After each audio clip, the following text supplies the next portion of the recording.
여러분 안녕하세요. 수진보살입니다. 반갑습니다. 어떻게 지난주 영상 보시고 좀 좋은 꿈 많이 꾸셨어요? 별로 안 꾸셨어요? 좋은 꿈 좀 많이 꾸시죠? 그게 맘대로 안 되죠. 저는 뭐 매일 꾸니까. 근데 요새 전 좀 좋은 꿈 많이 꾸는 것 같아요. 내년 준비하는 건가? 그래서 뭐 나름 요새 좀 신기한 꿈도 많고 재밌는 꿈도 있고 나름 기대도 되고 궁금도 하고 그렇습니다. 저 같은 경우는 이게 보통 왜 우리 꿈꾸면 뭐 3일 조심해라, 일주일 조심해라 이러잖아요. 근데 저 같은 경우는 꼭 그 길몽이 뭐 꼭 일주일 안에 안 나타나더라도 장기적으로 봤을 때 좋은 꿈들도 되게 많았어요. 그냥 그 꿈 꾸고 한참 있다가지만 되게 좋았다. 뭐 이런 거. 그래서 그런 거는 되게 좋았던 게 꽤 있었어요. 그래서 꼭 꿈은 뭐 일시적인 것도 있지만 그렇지 않은 것도 있다. 좋은 꿈 꿨는데 왜 좋은 일 바로 없냐? 실망하지 마시고 앞으로 또 좋은 일이 있을 수도 있겠다라고 생각하시라는 거죠. 네. 자, 오늘은 그럼 반대로 흉몽, 안 좋은 꿈은 뭐냐?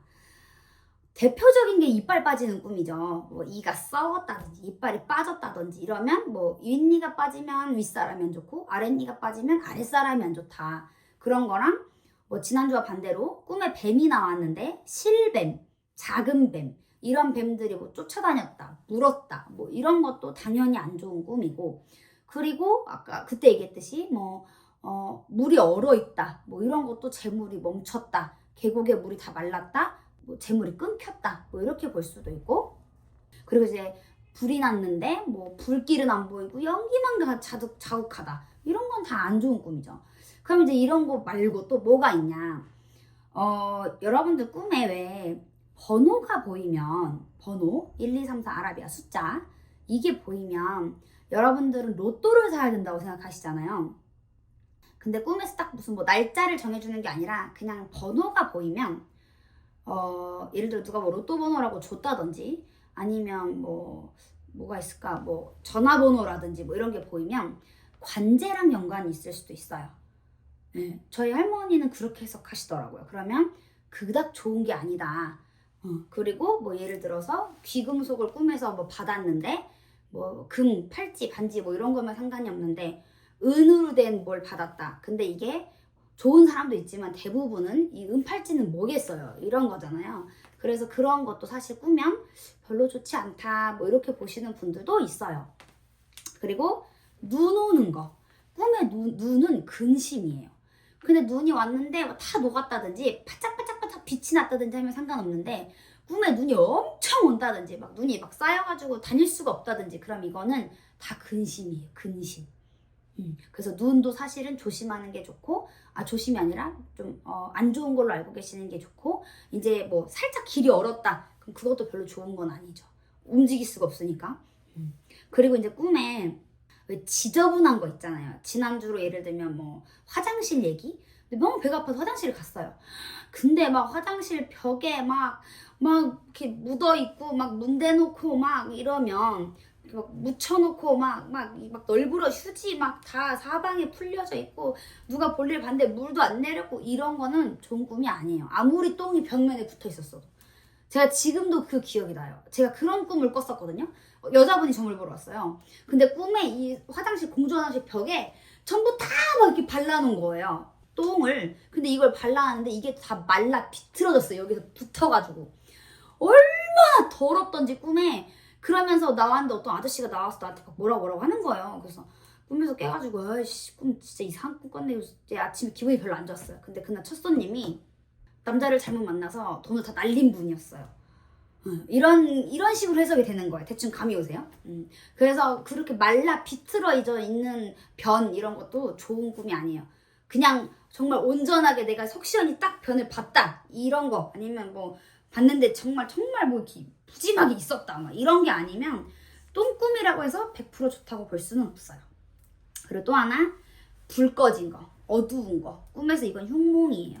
집에 뭐 꿈에 우리 집인데 불이 다 꺼졌다든지 전구가 나갔다든지 불이 안 들어오네? 그럼 그게 당분간 앞날이 깜깜하다는 얘기. 그리고 밤에 뭐 꿈에 아무것도 안 보이는 막 칠흑같이 어두운 밤길을 막 걸어 다녔다. 이것도 별로 좋은 건 아니에요. 어두운 길을 걸어가는 건 대충 뭐 어떤 느낌인지 아시겠죠? 그래서 그건 별로 좋지 않은 거. 근심이 생기거나 몸이 아프거나 그럴 수 있다는 얘기. 그리고 이제 할머니랑 저 같은 경우는 꿈에 되게 조심하는 게 여자예요. 조심할 순 없지만 신경 쓰는 게, 우리도 여자지만 꿈에 여자가 보이면 약간의 구설수가 따를 수 있어요. 그래서 이건 다 개인차가 있는 거예요, 여러분. 다 그렇다는 게 아니에요. 약간 그래서 영부인, 연예인 이런 사람들이 아니면 여자가 보였을 땐 한 3일 정도 조심하시는 게 좋아요. 뭐 접촉사고나 구설, 시비. 왜냐하면 편견이긴 하지만, 편견이라고 해야 되나? 일반적으로 자, 우리 여자 셋이 모이면 접시가 깨진다라는 얘기가 있잖아요. 그런 속담과 연관이 있듯이 꿈에 여자가 보이면 시끄러운 일이 생긴다는 거예요. 여자는 약간 뭐 말이 많고 말도 잘하고 뭐 이렇게 사람들하고 많이 어울리다 보면 문제가 생길 수 있으니 조심해라. 그런 걸로 이제 연관이 되는 거고, 또 하나 뭐 돌아가신 분이 집에 와서 안 나간다, 울고 있다, 뭐 밥을 달라고 그런다. 이거는 누가 들어도 별로 안 좋은 꿈. 그리고 이제 돌아가신 분이 뭘 줘서 먹는 꿈. 이건 아픈 거. 그래서 그것도 안 된다. 그리고 저 같은 경우는 꿈에 이렇게 야채 같은 거 있잖아요. 날 야채, 생 야채, 뭐 당근, 오이, 호박, 뭐 가지 뭐 이런 건데 안 익힌 거. 그러면 저희는 상문 들었을 때 그런 꿈을 꿔요. 저희 할머니가 한번 상문이 된통 들은 적이 있었거든요. 근데 그때 갑자기 열이 나는 거예요. 갑자기 막 이렇게 웅크려서 필 수도 없이 몸은 웅크러들고, 그래서 119를 불러서 병원을 갔는데 그때 코로나 때였어요. 근데 염증 수치가 40배 이상이 올라갔대요. 근데 원인을 잘 모르겠대요. 그냥 뭐 신장염인 것 같다 뭐 이런 식으로만 얘기를 하고, 그럼 어떡할 거냐 그랬더니 내일 와서 다시 진료를 받던가 그냥 여기서 계시다가 아침에 문 열면 올라가서 진료를 받던가 하래요, 응급실에서. 코로나 시국이었는데. 그래서 일단 코로나 검사하고 아닌 거 검사 받고 그러면 딴 병원으로 보내줘라 그랬더니 여기저기 수소문 하더니 우리가 가고 싶은 병원은 또 안 된대요. 그러니까 자기네 갈 수 있는 병원 중에 그럼 여기밖에 없다. 그래서 새벽에 제가 이제 할머니를 모시고 이제 갔죠. 그랬더니 거기서 또 코로나 검사하고 또 기다렸다가 이제 아침이 됐는데, 아침 7시 됐는데 갑자기 혈압이 떨어진다 그러면서 승합제를 놔야 되는데 보호자 사인하라는 거예요. 중환자실 가는 거 뭐 최악의 경우에는 뭐 환자분이 잘못될 수 있고 뭐 이런 거 쓰래요. 근데 무섭잖아요. 벌써 한 5년 전인데. 그래서 막 가족들한테 막 다 전화하고 이제 막 다 막 오시라고 그러고 해서 일단 사인은 해서 할머니는 중환자실 가고. 근데 이제 할머니가 중환자실에서 꿈을 꿨는데 그 꿈을 꿨대요. 막 야채를 엄청 썰더래요. 뭐 당근, 오이, 뭐야 또 무, 뭐 이런 거 있잖아요. 생야채를 엄청 썰더래요. 미나리 뭐 이런 거. 근데 그래서 그때 할머니가 저한테 전화 와가지고 너 빨리 상문 좀 풀어라고. 그래서 제가 신당에서 좀 빨리 풀어냈거든요. 그랬더니 한 이틀인가 있다가 다시 일반 병실로 내려오셔서 퇴원하셨어요. 지금까지도 그거에 대한 문제는 아무것도 없어요.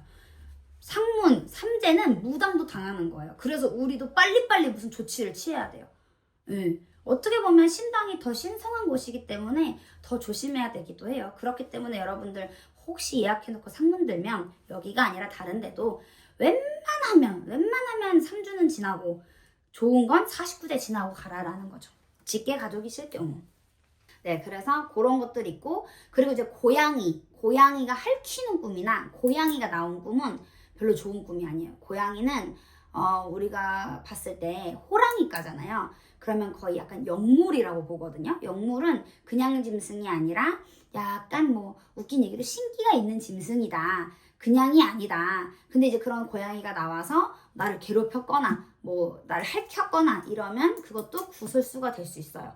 우리 손님 어떤 분은 꿈에 제가 고양이가 고양이 한 마리가 저를 계속 지켜보는 거예요. 그 처음에는 되게 장난을 쳐줬어요. 그러니까 같이 놀다가 나중에 갑자기 지 혼자 열받아가지고 막 이러면서 저를 막 핥히고 물고 막 이러는 거예요. 그래서 제가 막 도망가는데 계속 쫓아가다가 한참 멀리서 지켜보더니 없어졌어요. 그러더니 딴 데 갔는데 더 큰 고양이가 온 거예요. 더 무서운 고양이가. 그래서 제가 그 다음날 손님 왔길래 구설수 조심하라고 했더니 이미 시작이 됐대요. 그래서 고양이도 조심해야 된다. 꿈에 보이면. 네, 뭐 그런 것들이 있습니다. 그래서 사실 뭐 이게 꿈 얘기를 하자면 한도 끝도 없어요. 그리고 저는 그 꿈에 대한 데이터가 워낙 많기 때문에 진짜 나중에 이런 걸로 뭐 따로 꿈에 관련된 얘기만 해도 될 것 같아요. 그래서 뭐 여러분들이 꾸시는 꿈이 워낙 다양하고 뭐 꿈마다 또 다 해석도 다르지만 그냥 조금 해석하시는데 그나마라도 좀 도움이 되면 좋겠다 싶어서 한 거고, 그리고 꿈에서도 분위기가 좋고 화기애애하고 하면 괜찮아요. 근데 만약에 뭐 분위기가 안 좋다, 아까처럼 불이 꺼졌다, 뭐 울상이다, 그러면 당연히 안 좋은 거고, 또 하나 더. 꿈에 사진을 찍거나 화장을 하는 꿈은 안 좋은 거예요. 사진 찍거나 예를 들어 뭐 꿈에 결혼식을 했다. 근데 사진을 찍었어요. 아니면 뭐 화장을 뭐 이렇게 예쁘게 써요. 그러면 그거는 최악의 경우엔 누가 돌아가실 수도 있는 꿈이에요. 네. 우리 돌아가시면 영정사진 찍고 이거 하잖아요. 마지막으로 염이라고 하나? 이거 하잖아요. 그래서 화장하고 사진 찍는 꿈은 별로 안 좋아요. 그런 것도 알고 계시면 좋아요. 네, 여러분 오늘도 제 영상 봐주셔서 너무너무 감사드리고요. 흉몽 꾸시면 꼭 한 3일에서 일주일 정도는 조심하시고 꿈을 좀 많이 꾸거나 좀 꿈꿔서 찝찝하다 하실 때는 아침에 일어나서 소금물 양치 있죠? 소금 한 3꼬집 넣고 미지근한 물에 우물우물해서 물양치 한 3번에서 뱉으면 그것도 괜찮고요. 뭐 현관문에 소금단지 항상 두시는 분들은 상관없고 뭐 다른 방법이라기보다 뭐 차 안에다 진짜 소금 넣고 다니시는 분들도 있고 소금은 나쁜 걸 걷어주는 거거든요. 팥은 귀신을 쫓는 거고 그래서 뭐 소금, 고춧가루 뭐 해가지고 넣고 다니시는 분들도 있으니까 그렇게 하셔도 상관은 없어요. 네, 여러분 항상 감기 조심하시고요. 영상 시청 후에 꼭 구독, 좋아요 눌러주실 거죠? 잊지 마세요. 네, 여러분 오늘도 감사합니다.